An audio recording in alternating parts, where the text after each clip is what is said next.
not wanting to overpower our audience. Asked her how her passion tastes with velvet at the top of her lungs. Why are you doing her intuition sounds so right? How does it feel to be silent? Told to use your inside voice, and it's dying to get outside of you. Long into your voice box like dead, drowning in the regrets, and last words spoken softly. You can feel it coming in the air tonight until that last drum solo hits.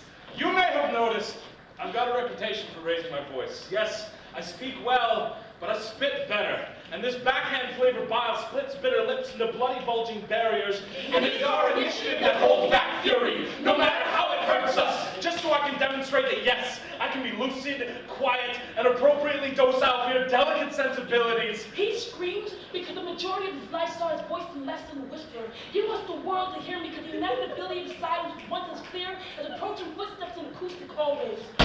Spineless, and I'm speechless, and I'm voiceless. And his accumulating thunder, rolling and oppressive cuminous has kept him clinging to triplet synapses. Memories go ship sailing before his eyes, so he has made a decision to raise his hand to whatever saw his silence and say, What is the metronome of monstrosity?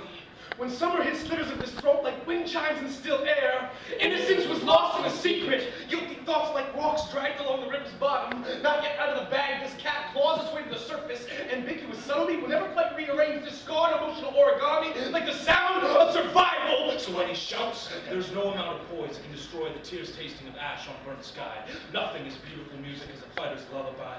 He will not die in denial every time the treble hits orchestra. The cleft note deftly defying these scales of grief. You cannot tell me these shrieks are unwarranted! As if this muffled mosaic of thanks was a happily caged canary. Canaries were sent to die.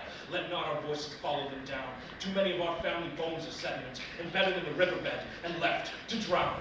But beneath this surface, there are icebergs buried under the cemetery of smothered hopes. a death woman's redemption. A brother's hidden shame. Sun's approaching boiling. An escape plan of a voice more fugitive than fortune. The constant fear that if it doesn't come out like this, it will manifest in worse ways.